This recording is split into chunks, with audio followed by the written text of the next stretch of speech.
Hello guys, welcome back to my channel. എൻ്റെ പേര് വിഷ്ണു. ഇന്നത്തെ വീഡിയോയിൽ നമ്മൾ ഡിസ്കസ് ചെയ്യാൻ പോകുന്നത് ഒരു വീട്ടിൽ ലിവിംഗ് റൂം എവിടെയാണ് പ്ലേസ് ചെയ്യേണ്ടത്, അല്ലെങ്കിൽ ലിവിംഗ് റൂമിന്റെ യഥാർത്ഥ പൊസിഷൻ എവിടെയായിട്ടാണ് വരുന്നത് എന്നതിനെ കുറിച്ചാണ്. നമ്മളൊരു വീട്ടിൽ മാസ്റ്റർ ബെഡ്റൂമിനും കിച്ചണും ടോയ്ലറ്റിനും എല്ലാം കൊടുക്കുന്ന അതേ ഇമ്പോർട്ടൻസോട് കൂടി തന്നെയാണ് നമ്മുടെ ലിവിംഗ് റൂമും പ്ലേസ് ചെയ്യേണ്ടത്. ലിവിംഗ് റൂം എന്ന് പറയുകയാണെന്നുണ്ടെങ്കിൽ നമ്മളെ ഗസ്റ്റും അതുപോലെ തന്നെ വീട്ടിലുള്ള എല്ലാവരും ഒരുപോലെ ഉപയോഗിക്കുന്ന, ഒരു കൂടുതൽ സമയങ്ങൾ ചെലവഴിക്കാൻ സാധ്യതയുള്ള ഒരു ഏരിയയാണ് ലിവിംഗ് റൂം എന്ന് പറയുന്നത്. നമുക്ക് ഏത് പർപ്പസിന് ഉപയോഗിക്കാൻ മാറ്റിയിടുന്ന ഒരു ഏരിയയാണ് ലിവിംഗ് റൂം എന്ന് പറയുന്നത്.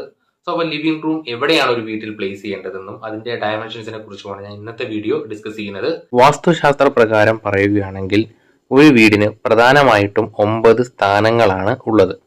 തെക്ക്, പടിഞ്ഞാറ്, കിഴക്ക്, വടക്ക്, പിന്നെ കോർണേഴ്സിൽ വരുന്ന തെക്ക് കിഴക്ക്, തെക്ക് പടിഞ്ഞാറ്, വടക്ക് കിഴക്ക്, വടക്ക് പടിഞ്ഞാറ്, പിന്നെ മധ്യമം, അതായത് സെന്റർ.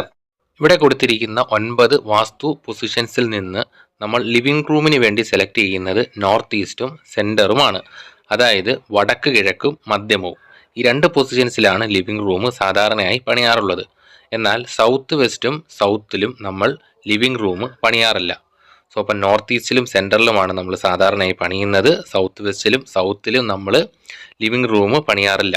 അടുത്തതായി നമുക്കൊരു ഡയറക്ഷൻ ടേബിൾ നോക്കാം. ഇവിടെ ഗ്രീൻ മാർക്ക് ചെയ്തിരിക്കുന്ന സെൻറ്ററിലും നോർത്ത് ഈസ്റ്റിലുമാണ് നമ്മൾ സാധാരണയായി ലിവിംഗ് റൂം പണിയുന്നത്.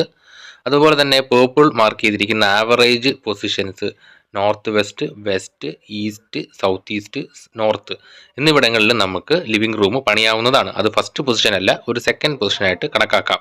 എന്നാൽ സൗത്തിലും സൗത്ത് വെസ്റ്റിലും നമ്മൾ ലിവിംഗ് റൂം പണിയാറില്ല. അടുത്തതായി നമുക്ക് ലിവിംഗ് റൂമിൻ്റെ ഡയമെൻഷൻസ് നോക്കാം. സാധാരണയായിട്ട് നമ്മൾ ലിവിംഗ് റൂമിന് ചെറിയ വീടുകൾക്ക് ഒരു 17 അടി 16 അടിയുടെ കോമ്പിനേഷനിലുള്ള ലിവിംഗ് റൂമാണ് നമ്മൾ ചെയ്യാറുള്ളത്. കുറച്ചുകൂടെ വലിയ വീടാണെന്നുണ്ടെങ്കിൽ ഒരു 20 അടി 21 അടി 22 അടി വരുന്നതിൻ്റെ കോമ്പിനേഷനിലുള്ള ലിവിംഗ് റൂമുകൾ ചെയ്യാറുണ്ട്. കുറച്ച് വലിയ വീടുകളാണെങ്കിൽ 30, 31, 32 അടിയുടെ കോമ്പിനേഷനിൽ ഡയമെൻഷൻസ് വരുന്ന ലിവിംഗ് റൂമുകളാണ് നമ്മൾ സാധാരണയായിട്ട് ചെയ്യുന്നത്.